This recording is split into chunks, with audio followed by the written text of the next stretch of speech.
이번 제목은 이 조정민 목사의 책 안에 소개한 한 학자의 문장을 보고 만들었습니다.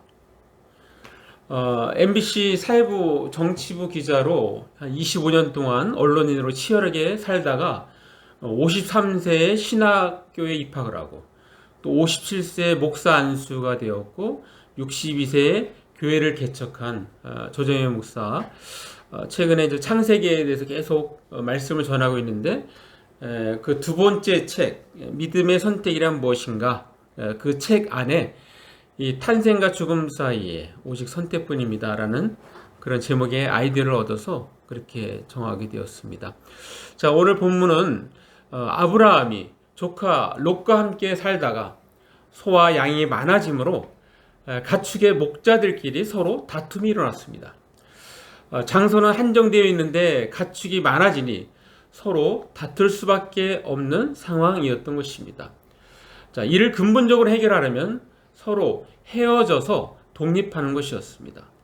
연장자인 아브라함이 롯에게 먼저 우선권을 줍니다. 내가 먼저 택하라. 그러면 나는 그 반대쪽을 선택하겠다. 그 부분을 말씀으로 읽겠습니다. 창세기 13장 9절 말씀 한번 읽습니다. 시작. 내 앞에 온 땅이 있지 아니하냐. 나를 떠나가라. 내가 좌하면 나는 우하고 네가 우하면 나는 좌하리라. 예. 자, 그 말을 들은 롯이 동서남북을 살펴봅니다. 그리고 보기에 좋은 곳을 택합니다. 그 지역은 평지로 물이 넉넉히 공급되는 지역이었습니다. 자, 또 말씀 봅니다. 창세기 13장 10절 같이 읽습니다. 시작. 이에 롯이 눈을 들어 요단 지역을 바라본즉 소알까지 온 땅에 물이 넉넉하니 여호와께서 소돔과 고모라를 멸하시기 전이었으므로 여호와의 동상 같고 애굽 땅과 같았더라. 예.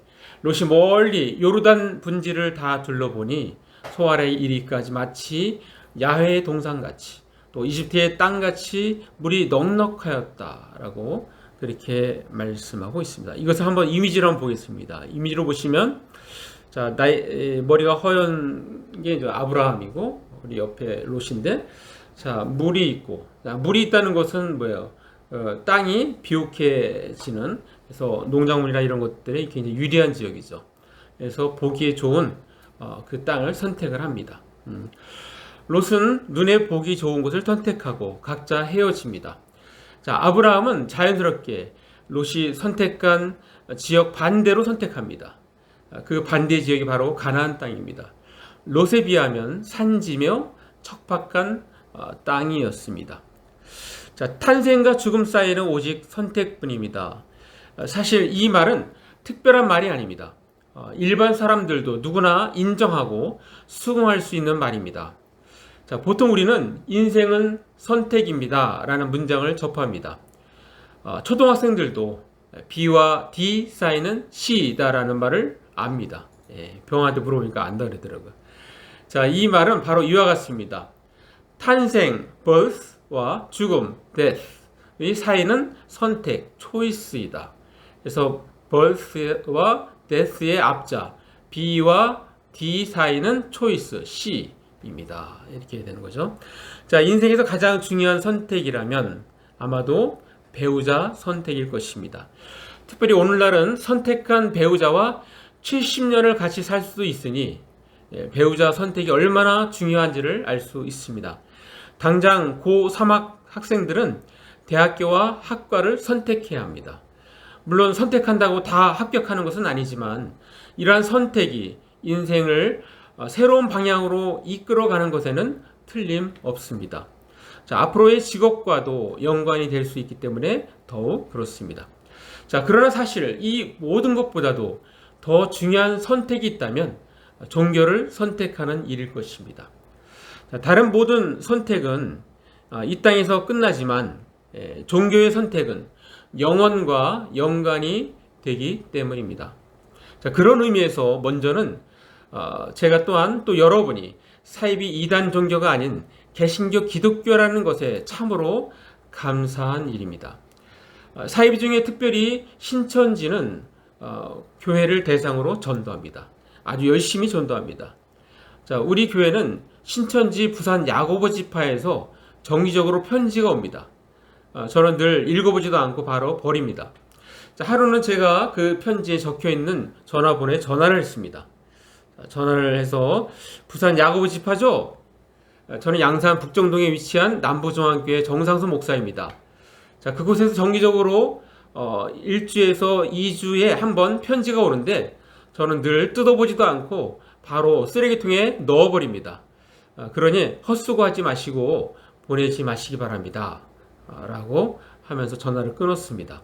자, 전화를 받은 사람은 목소리를 들어봤을 때 젊은 남자 청년이었습니다.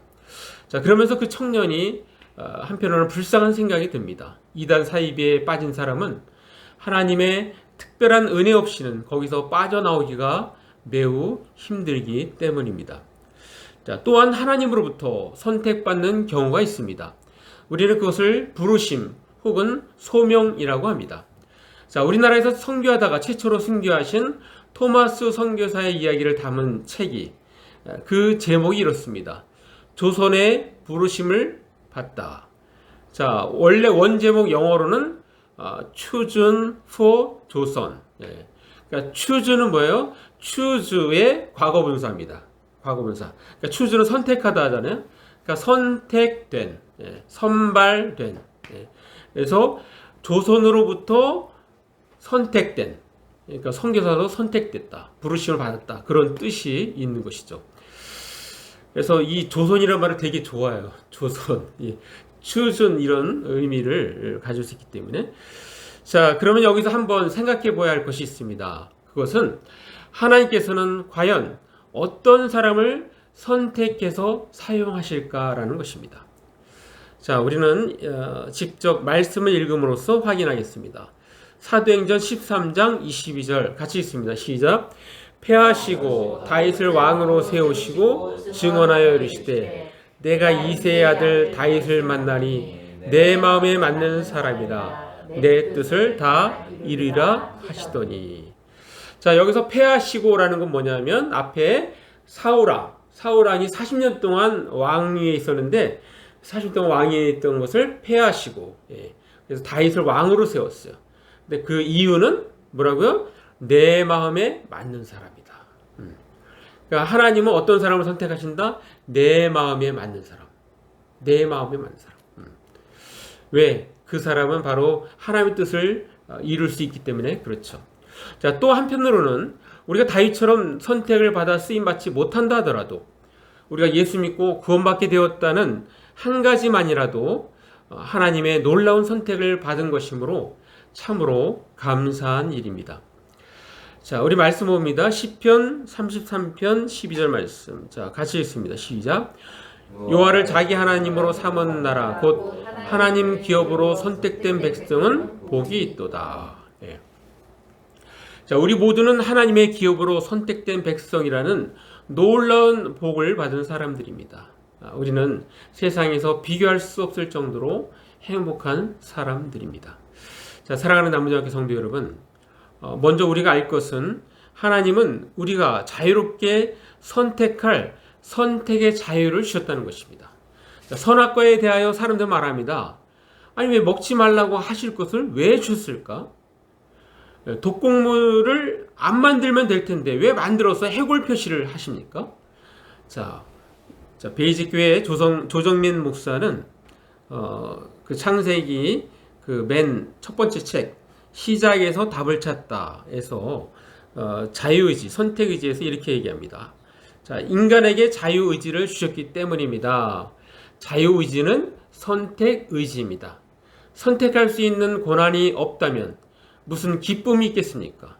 선택과 기쁨, 자유와 기쁨은 불가분의 관계입니다. 라고 그렇게 소개하고 있습니다. 자, 이것은 자녀를 키울 때도 해당되는 말입니다. 아이들이 어떤 직업을 선택할 때 아이들 스스로 선택할 수 있도록 해야지 부모가 원하는 것을 아이에게 강요해서는 안 되는 것입니다. 자, 오늘날 축구로 전 세계적으로 이름을 날리고 있는 손흥민도 우리의 생각과는 달리 아버지가 시켜서 축구 선수가 된 것이 아닙니다. 손흥민 본인 스스로가 축구하기로 선택한 것입니다. 제가 그래서 어떻게 아느냐고요? 그의 아버지가 그렇게 고백했기 때문입니다. 자, 과거 지금의 울산 현대와 성남 FC에서 프로 축구 선수로 있다가 조기 은퇴한 28세에 그 아킬레스건에 은퇴한 손흥민의 아버지 손웅정 씨가 지난 10월 15일에 자신의 이야기를 책으로서 출판하였습니다. 병아야, 넘기고. 자, 모든 것은 기본에서 출발한다, 시작한다, 라는 책을 썼는데요. 자, 이게 지난 10월 15일 날 나온 책입니다. 10월 15일 날. 책을 보여줘요, 이제. 자, 그 책에 자녀 교육에 대한 철학을 이렇게 소개하고 있어요. 자유라는 연료가 마음껏 타올랐을 때 비로소 창의성을 발휘하고 발견할 수 있다. 라고 이렇게 자녀 교육에 대한 철학을 적고 있습니다. 자, 그래서 그 철학에 맞게 어렸을 때는 무엇이든 원하는 것을 신나게 놀 수 있도록 배려하였다고 합니다. 그래서 한 6학년 때까지는 많이 놀고 그 이후에 뭔가 미래를 선택해도 괜찮겠다 싶어서 그렇게 생각했는데 손흥민이는 초등학교 3학년 때 아빠한테 축구를 하고 싶으니까 가르쳐 달라고. 그래서 아빠는 계속해서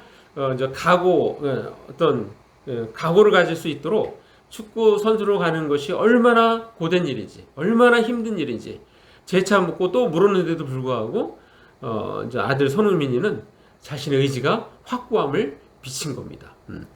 그리고 그때부터 이제 손흥민에게 축구를 가르치기 시작했는데 무엇보다도 기본기에 충실하도록 가르쳤습니다. 아빠가 하는 얘기는 뭐라고 얘기했냐면 자기가 하는 거에 거꾸로 가르쳤대요. 거꾸로. 자기는 열심히 달리기는 잘했는데 이 기본 기술이 없어갖고 선수 한 명 제끼는 것도 힘들었대요.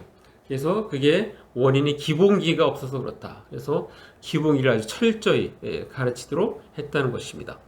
자, 그 책에서 이렇게 또 얘기하고 있어요. 자, 아이가 축구를 원하니까 힘들다 해도 매 순간 재미있게 그렇게 사는 게 진짜 인생이니까요. 힘들어도 너가 선택한 거 또 그렇게 사는 것 그것이 바로 인생이라고 그렇게 흥민이에게 또 이야기했다고 합니다. 자, 그런데 사실 문제는 무엇입니까? 사람이 일생 수많은 선택을 하며 살지만 완전하지 않기 때문에 나중에 선택한 것에 대하여 후회를 합니다. 자, 이 부분을 잘 표현한 소설이 있습니다.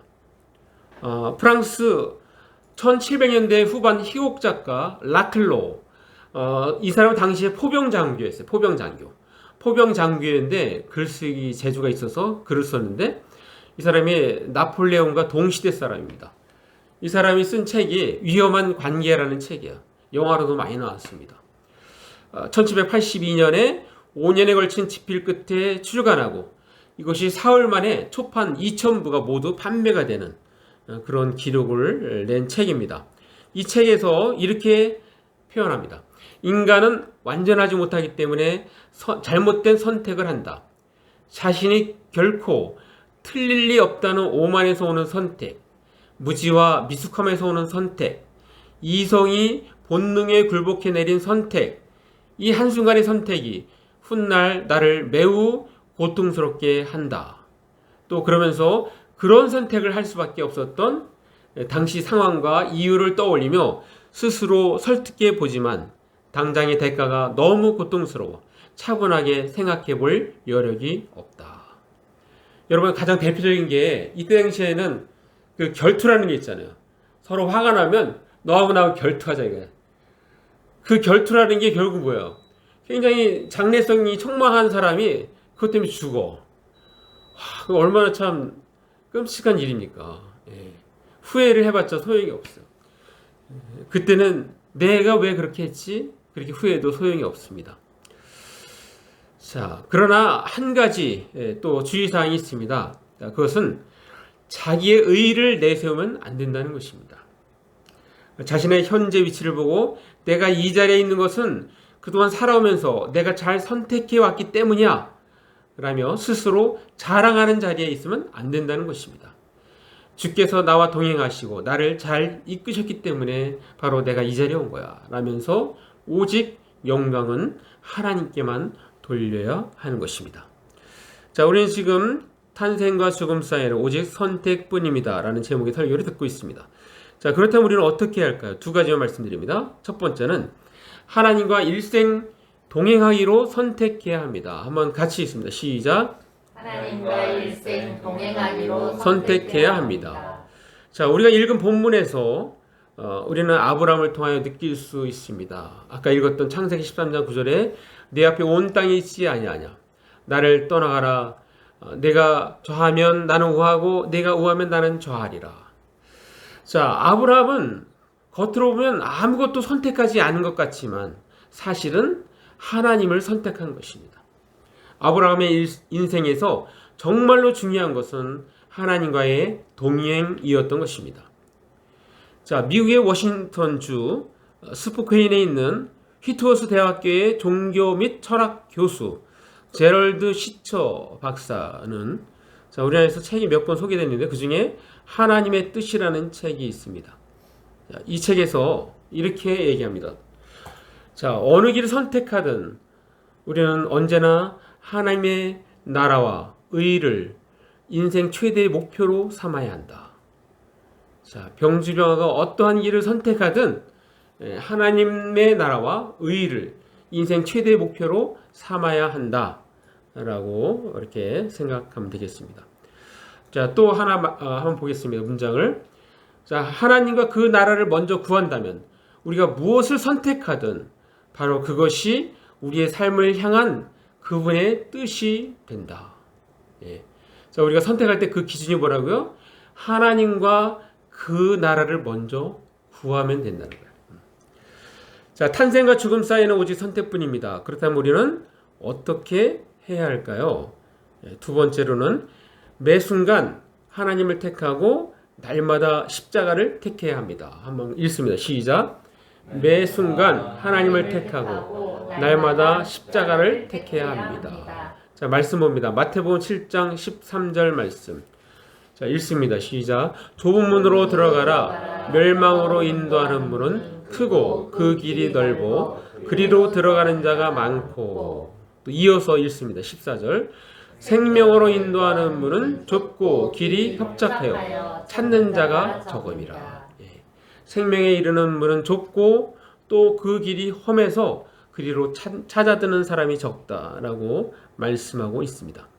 자, 진리의 길, 생명의 길로 가는 길은 좁고 협착하다고 성경은 우리에게 말씀하고 있는 것입니다. 그래서 좁은 문으로 들어가기를 힘쓰라고 말씀하십니다.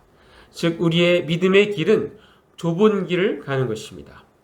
자, 아까 소개했던 그 베이직교회 조점의 목사는 창세기 두 번째 책 믿음의 선택이란 무엇인가에서 자, 하나님의 방법으로 우리의 삶이 빚어지고 이루어져 나가야 하는 것이 믿음의 길이다라고 그렇게 소개합니다. 그러니까 하나님의 방법으로. 또 이어서 소개합니다. 믿음이란 무엇입니까? 행동하는 것입니다. 물러나 주저앉아 있는 것이 아니라 피하고 숨는 것이 아니라 달려나가 맞닥뜨리는 것입니다. 믿음은 곧 떠나는 행동이고 맞서는 행동이고 때를 따라 싸우는 행동입니다. 라고 소개합니다. 하나만 더 보면 자, 믿음의 길은 척박해 보이지만 평안과 생명의 길이다. 믿음은 날마다의 선택으로 빚어진다. 라고 그렇게 소개하고 있습니다. 자, 여기에 예화로 우리 큰아들 이야기를 좀 하겠습니다. 자, 울산에서 전인 전도사도 약 3년 동안 사역을 하였습니다. 자, 아들 전도사는 이제 사역지를 다른 곳으로 옮기기를 원했습니다. 자, 아들 전도사는 지금 현재 섬기는 교회에서 좋은 대우를 받았습니다. 교회로부터 주택을 제공받고 4대 보험 등 모든 것이 제공되었습니다. 자, 그러한 안정감이 있었기 때문에 인생의 중요한 결혼도 하고 아이도 낳고 행복하게 보내고 있는 것입니다. 자, 그러나 육신으로 편하지만 마음은 그렇게 편하지는 않았습니다. 자, 아들 전도사는 새로운 것을 경험해 보고 싶어 합니다. 지금 섬기는 교회도 스스로 먼저 교회를 걸어서 알아보고 사역을 시작했듯이 이번에도 자신이 원하는 교회를 먼저 알아보고 발견하여 이력서를 넣었습니다. 자, 아들 전도사에게 중요한 것은 먼저 하나님의 나라와 그분의 의를 구하는 일, 자신의 영적 성장, 그리고 즐거움 섬김과 사역이었습니다. 여느 일반 사람들처럼 여러 군데 이력서를 넣고 기다리는 것이 아니라 오직 자신이 원하는 교회 한 군데만 이력서를 넣었습니다. 그 교회는 대전에 위치해 있습니다. 총 4통의 이력서가 들어왔다고 합니다. 그 중에 아들을 포함해서 2명이 서류가 통과되고 면접을 보게 되었습니다. 그리고 결과는 아들 전도사가 합격을 하게 된 것입니다. 자, 앞으로 사역할 교회는 조건이 현재 지금 있는 교회보다도 못합니다. 주택을 본인 스스로 해결해야 합니다. 그리고 4대 보험도 안 됩니다. 세미 풀타임입니다. 자, 그러나 그보다 더 중요한 것은 하나님 나라와 의였습니다. 주님과의 동행을 선택한 것입니다.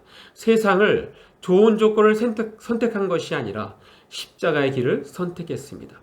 아마도 생활이 쪼들리고 몸은 고생하겠지만 그러나 새로운 하나님의 놀라운 계획과 뜻이 있을 것입니다. 자, 아들 정 전도사는 하나님 앞에서 믿음으로 잘 살아가고 있다고 생각합니다. 자, 우리 정병주 정병화도 이번 대학 입시에서 앞으로 들어갈 대학교와 학과에서 주께서 원하시는 최상의 선택을 함으로써 주님과 동행하는 병주 병화가 되기를 바랍니다. 자, 묘비에 하나님의 사람 에이든 토저라고 기록되어 있는 1897년에 태어나서 1963년까지 살았던 이 시대의 선지자 에이든 토저는 세상에 무릎 꿇지 말라라는 책에서 이런 구절이 있습니다. 우리가 육신적 방법, 육신적 철학, 육신적 견해, 그리고 육신적 소풍과 내통하기 때문에 우리 가운데 있던 하나님의 영광이 사라지고 말았다라고 탄식하고 있습니다. 자, 수많은 그리스도인이 하나님의 방법을 따르지 않고 세상적인 방법, 즉 육신적인 방법, 육신적인 철학, 육신적인 견해를 따르기 때문에 그의 인생 가운데서 하나님께서 영광 받지를 못한다는 것입니다. 자, 우리 말씀 하나 마지막으로 하나만 더 봅니다. 고린도후서 4장 18절 말씀. 우리 예수 믿는 사람들은 바로 이와 같은 마음을 가져야 됩니다. 자, 읽습니다. 시작. 우리가 주목하는 것은 보이는 것이 아니요 보이지 않는 것이니 보이는 것은 잠깐이요 보이지 않는 것은 영원함이라. 자, 마무리합니다. 우리의 인생은 선택의 연속입니다. 그 선택을 어떻게 해야 할까요? 우리는 지혜로운 선택을 해야 합니다. 무엇보다도 우리를 향하신 하나님을 생각하며 선택해야 합니다. 주님의 나라와 의를 구하며 선택해야 합니다. 언제든지 하나님과 동행할 것을 선택해야 합니다. 절대 악인의 길에 서지도 앉지도 말아야 합니다. 우리는 언제나 의인의 길에 서고 앉아야 합니다. 우리는 롯과 같이 세상을 선택하는 것이 아니라 하나님을 선택해야 하는 것입니다. 잘 선택하려면 지식도 중요하지만 무엇보다도 지혜를 얻어야 합니다. 참 지혜는 하나님께 있습니다. 따라서 매사에 하나님께 여쭙고 물어야 하는 것입니다. 평생 말입니다. 탄생과 죽음 사이에는 오직 선택뿐입니다. 먼저는 하나님과 일생 동행하기로 선택해야 합니다.